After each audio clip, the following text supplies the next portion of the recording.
All right, in today's video reference, we're going to look at section 4.2. We're going to continue graphing with X and Y tables. However, it's going to get a little bit more challenging because we're going to have some equations that don't start with Y equals but are in standard form. You just did an ed puzzle where you had to go from practiced or watch 4 examples going from standard form to slope-intercept form. And like I noted in the ed puzzle, that just means you're getting a y equals equation, okay? One interesting thing, same from section 4.1. So we'll learn more about slope-intercept form and the m and the b and y equals mx plus b later in the unit. But for right now, just know that some of the equations you're going to have to graph are going to be given to you like this. And you have to do that whole thing where you minus the ax term and divide by the b to everything. But one other thing that's interesting that gets introduced here in this section is y equals equations along with x equals equations. So like y equals a number. So for example, maybe just y equals, I don't know, 2. Or what if just x equaled negative 4? So I'm going to take you to an application or a website that we use quite a bit. It's called Desmos, and I'm going to show you what that looks like. So basically, it's either going to give you a horizontal or vertical line. So let's say I did that one I just mentioned, which was y equals. Now I'm going to put 2. Do you think I'm going to get a vertical line or horizontal line? Just kind of mentally take a guess. Remember, the y-axis is vertical. So I wonder what y equals 2 is going to look like. Vertical or horizontal? It's actually horizontal. So that's basically saying that no matter where you are in the function, if you're at x equals 2, y still equals 2. If you're x equals 4, y still equals 2. If you're at x equals negative 8, y still equals 2. If I was at x equals negative 3,427, y would still equal 2. So it's a horizontal line. So I could prove it to you again. Y equals, I don't know, 5. Horizontal line there. Y equals negative 3. Horizontal line there. Okay. So I'm going to turn these functions off for a second by clicking the color. Now let's talk about the other one I just wrote in there, x equals negative 4. Now remember, the x-axis is horizontal. What do you think x equals negative 4 is going to be? Yeah, the opposite. It's going to be vertical here.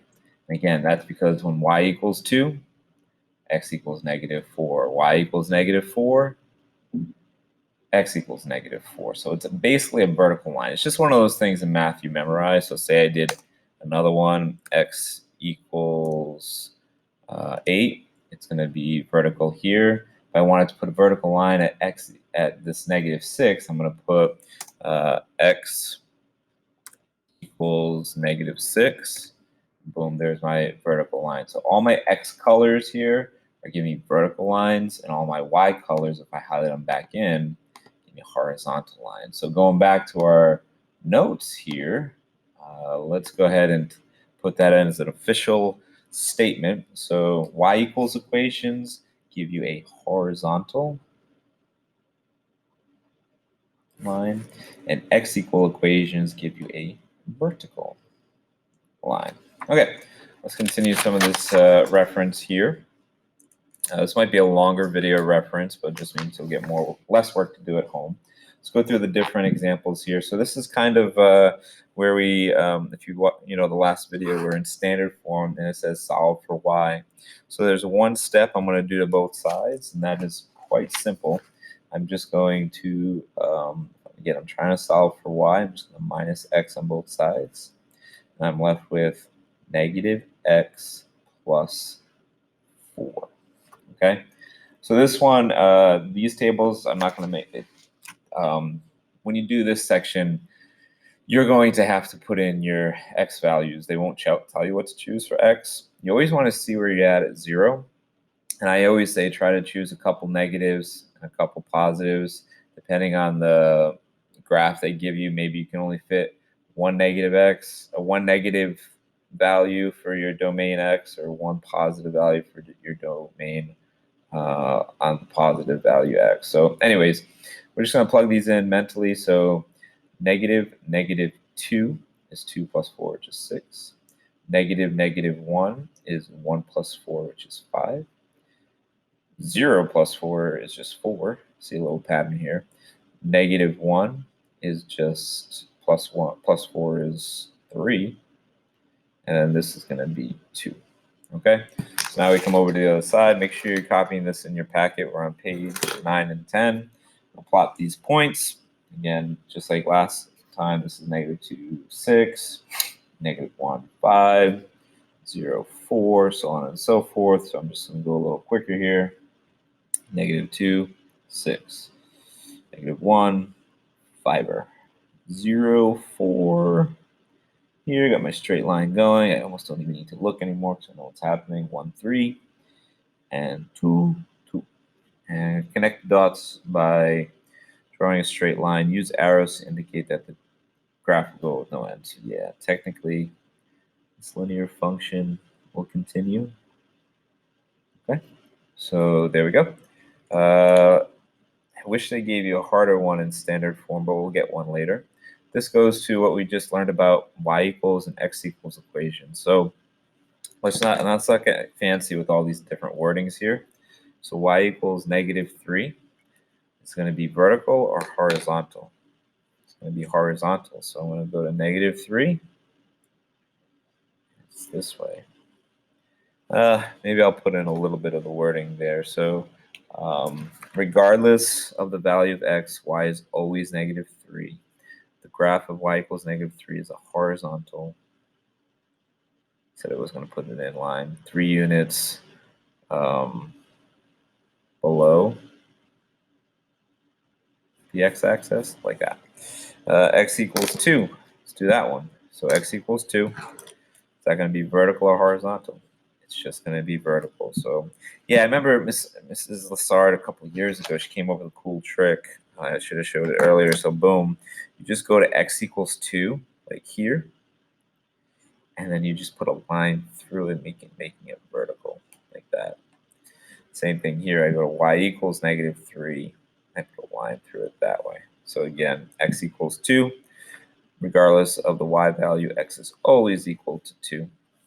The graph of x equals 2 is a vertical line 2 units to the right of the y-axis. Sweet.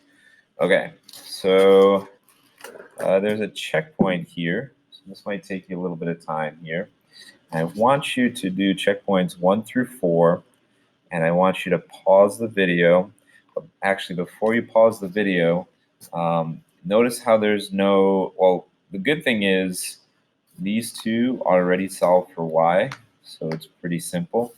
I would choose, when you're making your x and your y table, right, I would choose, always put 0, and then maybe negative 1 and negative 2 and 1 and 2. I don't know. Try to keep it, always choose 0, and then see what it looks like with a negative, maybe 2, a positive 2. Once you get to 2 or 3 or 4 or 5 dots, you just make your straight line. You're good to go. So if you don't know what I'm talking about, wait till I show you the answers. If you do, try your checkpoints and see what they come out like. All right, so if you did it correctly, this is what I got for mine last year. So 2x minus 1, when I plugged it in, I got this function here, okay? X equals negative 0.5 is a vertical line right there, right between 0 and 1, vertical. Speaking of that, a horizontal line for y equals negative 1.5, right across the way there. Okay, and then this one, again, I chose my 0, my 2 negatives, and the 2 positives. Maybe you just chose 1 negative and 1 positive. And obviously, I want it to fit on the graph. So, like, for example, say I did 1. 1 times negative 4 is negative 4 plus 1, negative 3. Negative 2 times negative 4 is positive 8 plus 1 is 9. It's just like that. Hopefully that worked out good for you. At the bottom here, this is more redundant of the same stuff. Here, graph of y equals is a horizontal line. And the graph of x equals is a vertical line. Okay. We got a couple more examples to do here and one more checkpoint. So number 3, let's check it out here. So with this one, it gave you the x's and y's to choose. Again, it's already solved for y, so we're going to do one more example after this example to show you, we haven't done one here where it's put into standard to y equals. So anyways, I'm going to plug in our numbers here. We're going to, just like before, make a table. 0, so plugging all these x's right there. So 2 times those numbers plus 2. So this is going to be 0 plus 2 is 2. 2 times 1 plus 2 is 4. 2 times 2 is 4 plus 2 is 6. 3 times 2 is 6 plus 2 is 8. 4 times 2 is 8 plus 2 is 10. Okay, now the part that is this is what I was talking about earlier. It has a restricted domain, so it wants x is equal to 0. So notice when the book actually chose my values for me, it only did things that were bigger than equal to 0 or bigger than 0 for my domain. Okay, so when I graph these here, I'm going to go 0, 2, 1, 4, 2, 6, 3, 8, 4, 10. Okay, but I'm going to connect the points this time with a line segment, or like with a array. If you remember, you call those arrays where you used to just have like that, because the domain is restricted. How do you spell restricted? Restricted. Sorry about my spelling. To x is greater than or equal to 0. So we're literally just looking with your x axis. You're only looking in that direction. So you don't want to see this part of the line. You don't need that part. Just want this part, like that. So and then if we identify the range, okay. So again, just like earlier in section 4.1, you can do it 2 ways. You could just write the numbers 2, 4, 6, 8, 10. Or the more fancy and the more mathematically correct way is our y values, our ranges.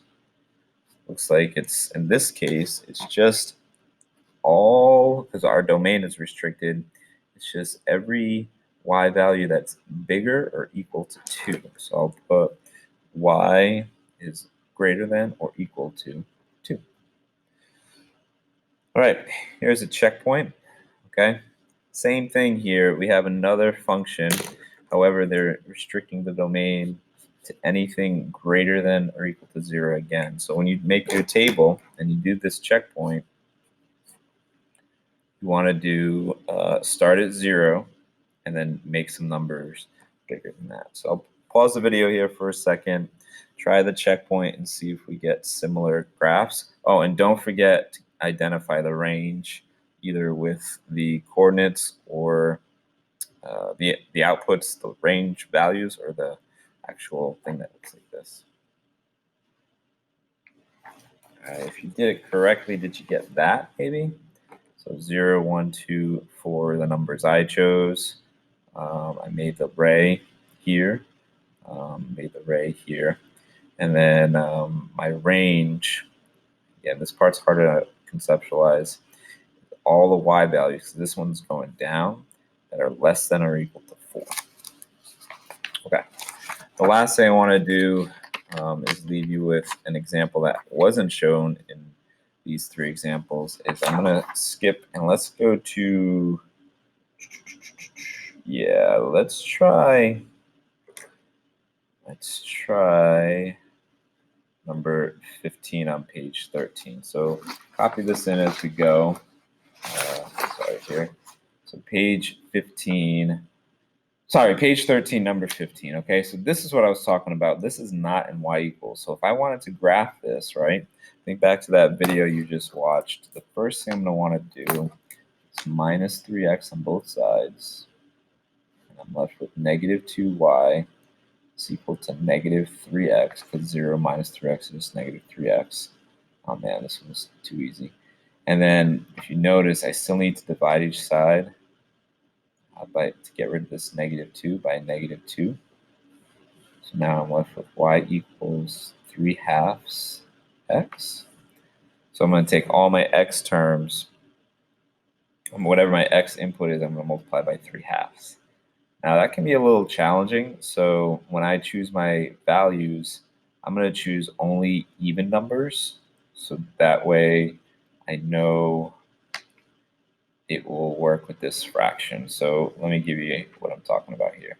I'm going to put x. I'm always going to put 0. I'll put positive 2 and negative 2.